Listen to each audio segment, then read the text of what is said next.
السلام علیکم ورحمۃ اللہ وبرکاتہ۔ زکوٰۃ کے مسائل گزر رہے ہیں۔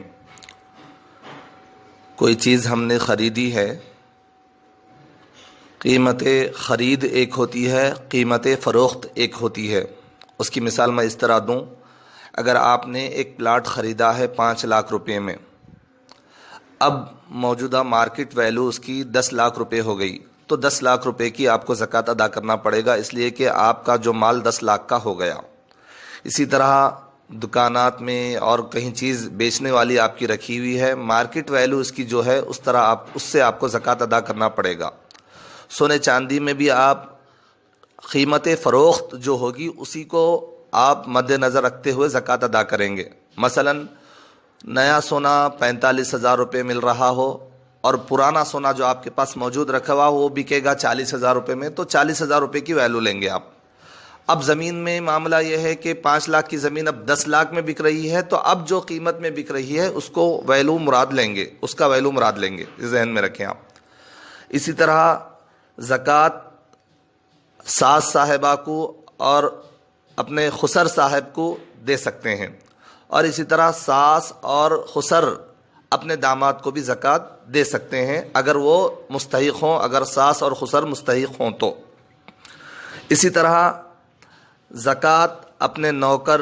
اور اپنے کام کرنے والے بچوں کو، خادماؤں کو بھی دے سکتے ہیں، مگر یہ بطور اجرت نہ ہو اور بطور انعام نہ ہو اور بطور بونس نہ ہو۔ اسی طرح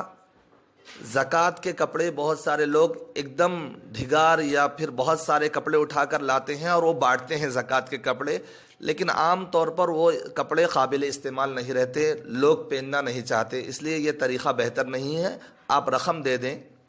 اسی طرح زکوٰۃ کی رقم امام اور مؤذن صاحب کو اجرت کے طور پر، عیدی کے طور پر، بونس کے طور پر نہیں دے سکتے، بلکہ آپ اگر وہ مستحق ہوں تو آپ تحقیق کر کے ان کو ایسے ہی دے دیں، یہ زکوٰۃ کی رقم کا عنوان لگا کر اس پر عیدی اور بونس اور اسی طرح اجرت کا عنوان نہ لگائیں۔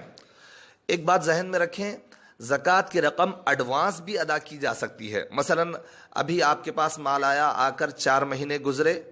اب آپ ادا کرنا چاہتے ہیں، کوئی آپ کے سامنے مستحق محسوس ہوا تو آپ بطور ایڈوانس بھی زکوٰۃ کی رقم ادا کر سکتے ہیں۔ کسی خاتون کے پاس سونا ہے، چاندی ہے، لیکن زکوٰۃ ادا کرنے کے لیے اس وقت پیسے نہیں ہیں، حالانکہ اس پر زکوٰۃ فرض ہو چکی، سال گزر چکا، تو وہ خاتون یہ کرے کہ اپنے سونے میں سے ایک انگوٹھی یا ایک بالی یا پھر کچھ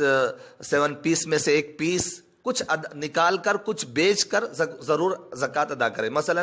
2 لاکھ کا اس کے پاس سونا چاندی ہو رہا ہے، تو اس کے اوپر 5,000 روپے زکوٰۃ ہوگی، تو اس 5,000 کی قیمت کے طور پر کوئی چیز بیچ دے اور زکوٰۃ ادا کرے، اللہ تبارک و تعالیٰ اس کے مال میں دگنا اضافہ کریں گے، اس کے مال میں برکت ادا کریں گے۔ اور اسی طرح زکوٰۃ ادا کرنے کے سلسلے میں تحقیق کریں، آپ تحقیق کریں۔ اب کسی کو تحقیق کرنے کے مختلف ہیلے بہانے تلاش کریں کہ کسی غریب آدمی سے پوچھیں کہ کیا بھائی آپ زکوٰۃ ادا کر دیے، تو وہ کہے گا کہ نہیں بھائی میرے پاس کہاں مال ہے، میں زکوٰۃ کیسے ادا کروں، میں خود مقروض ہوں، پریشان حال ہوں، تو آپ کی یہ تحقیق ہو گئی اور آپ اس کو زکوٰۃ ادا کر سکتے ہیں۔ مختلف ہیلے بہانوں سے آپ تحقیق کریں۔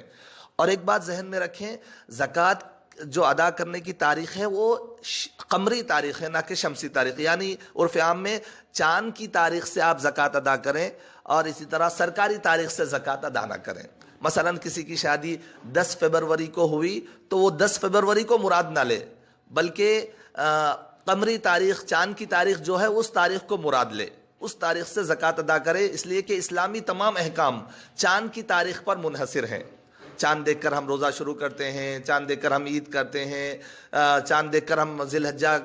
کا مہینہ مراد لیتے ہیں، سب اسی طرح زکوٰۃ کا معاملہ بھی چاند کی تاریخ پر منحصر ہے۔ اس پر عمل کرنے کی کوشش کریں، دعا فرمائیں اللہ تبارک و تعالی ہم سب کو عمل کرنے کی توفیق عطا فرمائے۔ اور تمام حضرات سے گزارش ہے کہ زکوٰۃ کے سلسلے میں، ادا کرنے کے سلسلے میں اگر کچھ ڈاؤٹ ہو یا کچھ